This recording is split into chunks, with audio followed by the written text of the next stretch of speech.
Varicose veins తో బాధపడుతున్నారా? భారతదేశంలోనే బెస్ట్ ట్రీట్మెంట్ అందించే ఏకైక హాస్పిటల్ ఏవిస్.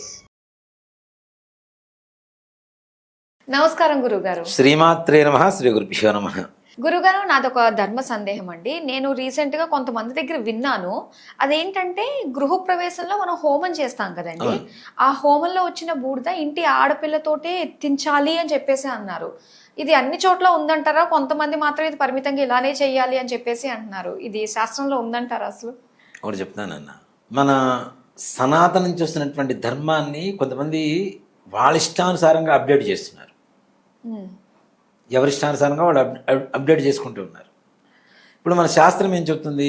పుట్టినరోజు రోజున ఇలాంటి పూజలు చేయాలి అని చెప్తుంది. అవి మానేసం ఉన్న దీపాలను కూడా ఆర్పేసి కేకులు కట్ చేస్తున్నాం. దీపం వెలిగించాల్సిన రోజున దీపాలు ఆర్పుతున్నాం. అలాగే శ్రీమంతం చెయ్యాలి గర్భిణీ స్త్రీకి అని చెప్పి శాస్త్రం ఉంది. కొంతమంది ఏంటి మాకు లేదు అని చెప్పి తీసేస్తున్నారు. అవునండి. ఇక్కడ ఖర్చు తప్పించుకోవడానికో శ్రమ తప్పించుకోవడానికో చాలా మంది నోట్లో వింటుంటాను అన్న, మాకు లేదు, మాకు అలవాట్లేదు, మాకు అలవాట్లేదు. ఎందుకు అలవాట్లేదు? ఇప్పుడు భోజనం చేయడం కొంతమందికి అలవాట్లేదని మానేస్తారు. ఎవరన్నా మానేరుగా. ఇవి మాత్రం మనకు కావాల్సినవి మాత్రం, మన శరీరానికి మనకు కావాల్సినవి మాత్రం అన్నీ తీసుకుంటాం.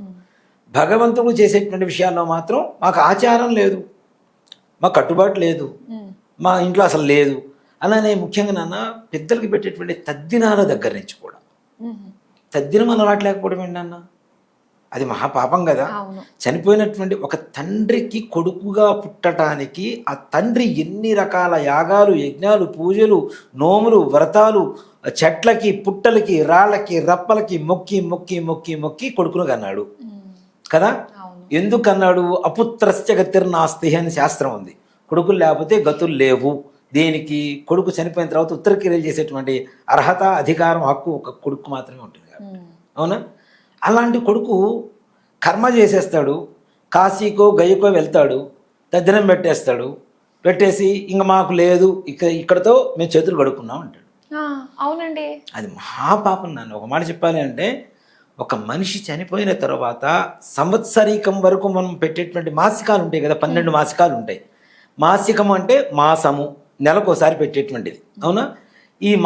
ఈ సంవత్సరీకం వరకు కూడాను చనిపోయినటువంటి ఆత్మ ప్రయాణం చేస్తూ ఉంటుంది. చేసిన తర్వాత సంవత్సరీకం అయిపోయిన తర్వాత సంవత్సరీ విముఖము, అసలు పేరు, దాని పేరు సంవత్సరీకం. సంవత్సరీకం అని చెప్పి మనం పిలుస్తూ ఉంటాం. సంవత్సరీ విముఖం. ఈ ఆత్మకి ఈ లోకానికి సంబంధం తెగిపోవడం. ఓ మాట చెప్పాలి అంటే, ఈ 12 నెలలు కూడా ఈ ఆత్మ ప్రయాణం చేస్తూనే ఉంటుంది, చేస్తూనే ఉంటుంది, చేస్తూనే ఉంటుంది. చనిపోయిన తర్వాత ఒక నెల ఒక రోజు కింద లెక్క కాబట్టి ప్రతి నెల మాసికం పెడతాం, పిండం పెడతాం కాబట్టి భోజనం పెట్టినట్టు. సంవత్సరీకం తర్వాత ఒక సంవత్సరం ఒక రోజు కింద లెక్క కాబట్టి ప్రతి సంవత్సరం తద్దినం పెట్టమని చెప్తాం. ఆ రోజున పిండం పెడతాం కాబట్టి వారికి ప్రతిరోజు చనిపోయినటువంటి వాళ్ళకి భోజనం పెడుతున్నట్టు లెక్క. అవునా?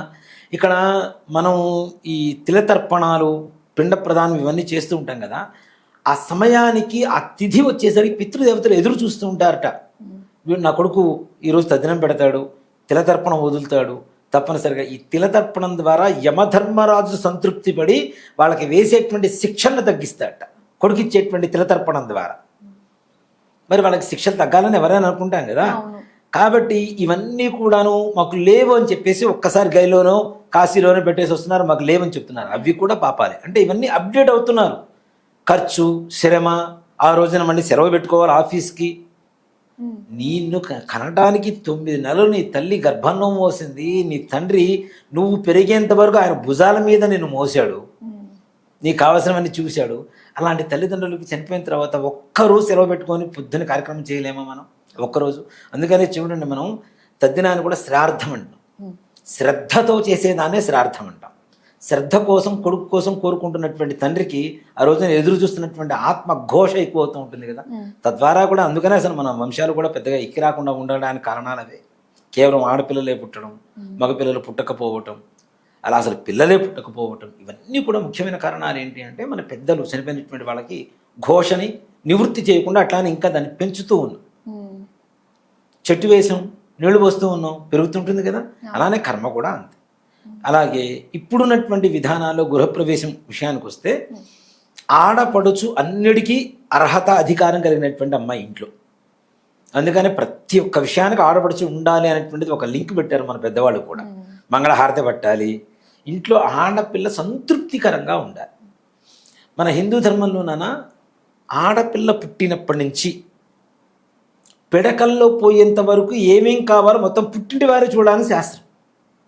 అత్తింటికి పెళ్లి చేసి పంపించినా ఆడపిల్ల పెట్టుకున్నటువంటి కుంకుమ బొట్టు దగ్గర నుంచి, కట్టుకునే వస్త్రాల దగ్గర నుంచి, పెట్టుకునే పుష్పాల దగ్గర నుంచి అన్నీ కూడాను పుట్టింటి వారే ఇవ్వాలి. ఎప్పుడు కూడా పుట్టింటి వారు మేము నీకు తోడుగా ఉన్నామని చెప్పడం కోసం, ఒక సపోర్ట్ కోసం. అందుకని వడి బియ్యం పోయడం కానివ్వండి, ఇవన్నీ కూడా చేస్తుంటారు. మన ధర్మంలో ఏంటంటే 12 సంవత్సరాలు ఏ ఆడపిల్ల అయితే పుట్టింటి దీపాన్ని కూడా చూడకుండా ఉంటుందో ఆ ఆడపిల్లకి పుట్టింటికి సంబంధం తెగిపోయినట్టు లెక్క. పుష్కర కాలం. దీని పరమార్థం ఏంటి? చూడకుండా ఉండమని కాదు, కనీసం ఒక్కసారి వెళ్ళిన దీపాన్ని అయినా చూసిరా, మీ పుట్టింటి వాళ్ళు ఉన్నారు అని చెప్పడం కోసం చేసినటువంటి ఒక విధానం ఇది. అందుకనే ప్రతి కార్యానికి ఆడపిల్ల ఉండాలి. అలానే ముఖ్యంగా గృహప్రవేశానికి నీళ్ల బిందె తీసుకొని వస్తుంది. అవునా? నీళ్ల బిందె తీసుకొని వస్తుంది. పాలు పొంగిచ్చేది తనే. ఆ ఇంటి లక్ష్మీదేవి ఆవిడే కదా, ఇంట్లో పుట్టింది కదా. ఇప్పుడు కోడలు వచ్చింది, కానీ ఈ అమ్మాయి అక్కడే పుట్టింది కాబట్టి ఆ అమ్మాయిలో చేతిలో కూడా లక్ష్మీదేవి ఉంటుంది. కాబట్టి అమ్మాయితో పాలు పొంగించడం. పాలు అంటేనే లక్ష్మీం క్షీర సముద్రరాజతనయాం అని చెప్పి చదువుతూనే ఉన్నాం. క్షీరంలో సాక్షాత్ లక్ష్మీదేవి ఉంటుంది. ఎంత బాగా పాలు పొంగితే ఆ ఇంట్లో అంత అష్టైశ్వర్యాలు ఉంటాయని చెప్పి శాస్త్రం. అది ఆడపడుచుతోనే చేయిస్తారు చాలా మంది. దీని తర్వాత మనం చేసేటువంటి వాస్తు హోమాలు కానివ్వండి, లక్ష్మీ గణపతి హోమాలు కానివ్వండి, ఈ సుదర్శన హోమాలు కానివ్వండి, ఇవన్నీ కూడా హోమాలు ఏవైతే చేయిస్తామో ఆడపిల్లతో, అంటే ఇది ఎక్కడ పుట్టుకొచ్చిందో కూడా నాకు అర్థం కాని పరిస్థితి. నాన్న ఆడపిల్లతో బూడిద ఎత్తించడం అనేటువంటిది. అసలు ఆడపిల్ల కోపం వస్తేనే, బాధపడితేనే ఇంట్లో అనేక రకాలైనటువంటి దోషాలు పుట్టుకొస్తేనేటువంటి శాస్త్రం ఉన్నటువంటి విధానంలో ఆడపిల్లతో బూడిద తీసుకెళ్లి బయట పోయించడం అనేది ఇంతవరకు నేను ఎక్కడ వెళ్ళలేదు. ఇంకొకటి, అసలు భస్మం హోమం చేసినటువంటి భస్మం ఏదైతే ఉందో అది బయటపడేయాల్సిన అవసరమే లేదని చెప్తాను నేనైతే. దేనికంటే ప్రతినిత్యం దాంట్లో అనేక రకాల దేవతల శక్తుల మంత్రాలతో మనం హోమం చేస్తూ ఉన్నాం. దేవతలు ఉన్నట్టుగానే కదా మనకి ఆ భస్మాన్ని నిత్యం చక్కగా ధరించవచ్చుగా. దాన్ని బయటపడేయాల్సిన అవసరం ఏముంది? అందులో చూడండి, పూర్వకాలంలో ఎవరైనా కోపం వస్తే మట్టి ఇట్లా ఎత్తిపోసేవాడు, అంటే నాశనం అయిపోరా అని చెప్పడం. అలాంటి పరిస్థితుల్లో ఆడపిల్లతో బూడిద ఎందుకు పోయిస్తాం మనం? ఇది ఏదో కొత్తగా చెప్తున్నా కదా, ఎవరూ చెప్పంది మనం ఏమన్నా చెప్తే అది గొప్పగా ఉంటుంది అనేటువంటి ఒక ఆలోచనతో తీసుకొస్తున్నటువంటి విధానాలు తప్పితే అసలైనటువంటి సశాస్త్రమైనటువంటి విధానం అయితే కాదు. పొరపాటున ఎవరన్నా పోయిస్తున్నా, ఈ వీడియో ద్వారా చెప్తున్నా, అలా పోయించడం కరెక్ట్ కాదు. భస్మం అంటేనే దాంట్లో కూడా లక్ష్మి అనే చెప్తున్నాం. ఈశ్వరుడు ఐశ్వర్యకారు కూడా అంటాం. ఈశ్వరుడి దగ్గర ఉండేటువంటిది ఏంటి? కదా.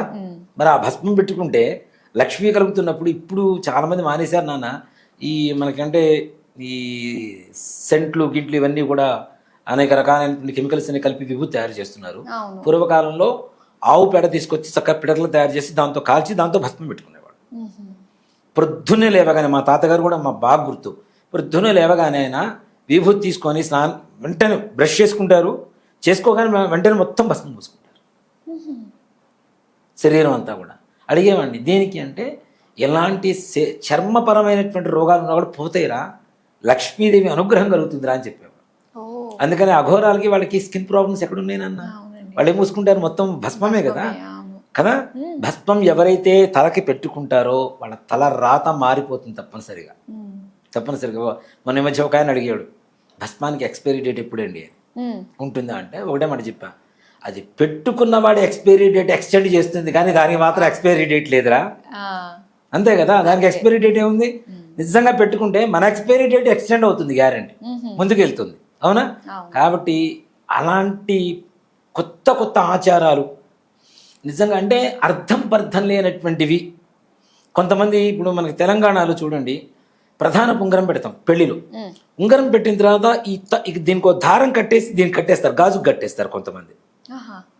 ఈ దారం కట్టించకపోతే బొందు అంటారు దీన్ని. ఈ బొందు కట్టించకపోతే బ్రాహ్మణికి ఏం తెలియదని చెప్తారు. అసలు ఎందుకు కట్టిస్తున్నారన్న విషయం నిజంగా తెలంగాణ బ్రాహ్మణులు కూడా చాలా మందికి తెలియదు. నేను వేరే ప్రదేశం నుంచి వచ్చాను, కానీ ఇక్కడ బ్రతకాలంటే ఇక్కడ విధానం ఏంటో తెలుసుకోవాలి, దాంట్లో ఉండేటువంటి లోటుపాట్లు ఏంటో తెలుసుకోవాలి, ఆ లోతెంతో తెలుసుకోవాలి అన్న విధానంతోనే మొదటి నుంచి వాటి మీద నేను తెలుసుకుంటూ వచ్చాను. ఎందుకు కడతారు తాడు అంటే ఎవరి దగ్గర సమాధానం లేదు. నేనే చెప్పా చివరికి, చిన్నప్పుడు పూర్వకాలంలో బాల్య వివాహాలు చేసేవాళ్ళు ఉంగరం ఊడిపోయి ఎక్కడైనా పడిపోతుందేమో చెప్పి దారం తీసుకొచ్చి గాజు కట్టేవాళ్ళు. దాన్ని ఒక ఆచారంలాగా తయారు చేశారు. అయ్యయ్యో. అదొక సంప్రదాయం అయిపోయింది. ఆ. బొందు కట్టించలేదు, పంతులకి ఏం తెలియదు అంటారు. ఒకటే మాట, ఏం తెలియదని ఏం తెలియదు. ఎక్కడి నుంచి తీసుకొచ్చినావు ఏ పంతుల్ని? బొందు కట్టించలేదు, ఏం తెలియదు, ఇదే మాట మాట్లాడతారు.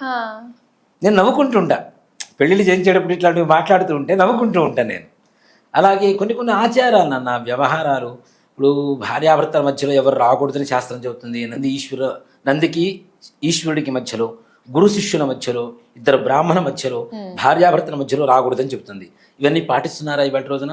కొత్తగా పెళ్ళవుతూ ఉంటుంది, మన వాళ్ళ కోపం వస్తే రావచ్చు కాక కెమెరామెన్ వెళ్ళి ఇద్దరి మధ్యలో పడుకొని తలంబరాలు వస్తుంటే ఫోటోలు తీస్తుంటాడు.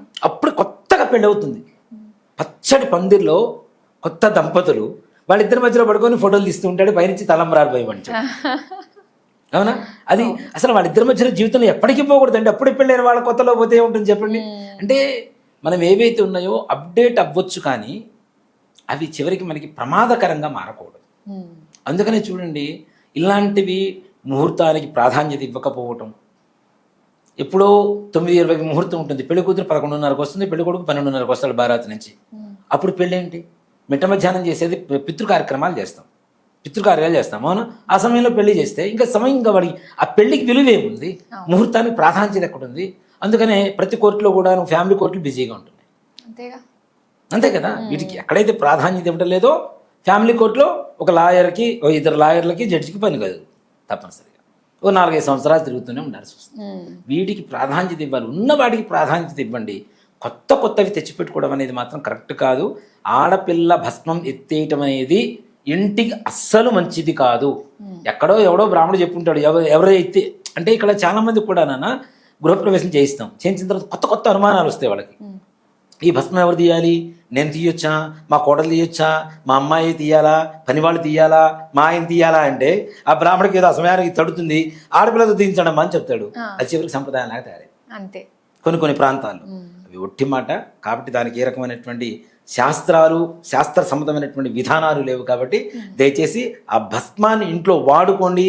ఇంకా ఎక్కువగా ఉంటే చక్కగా నీళ్ళలో కలిపి మన పంట పొలాలు ఉంటాయి, గార్డెన్స్ కానీ పొలాలు కానీ, వాటిల్లో చల్లండి.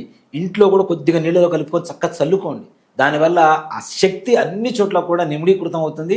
మనకు కావాల్సినటువంటి సకల కార్యాలు సిద్ధి జరుగుతుంది. చాలా బాగా చెప్పారు గురుగారు. ఇలాంటి అపోహలు ఈ మధ్యకాలంలో చాలా ఎక్కువైపోయినాయి. వాటిని ఇది తప్పుగా వెలెత్తి చూపడం అన్నది మన ధర్మం కాబట్టి సో చక్కగా తెలియజేసినందుకు ధన్యవాదాలు. శ్రీమాత్రే నమః. శ్రీ గురుభ్యో నమః.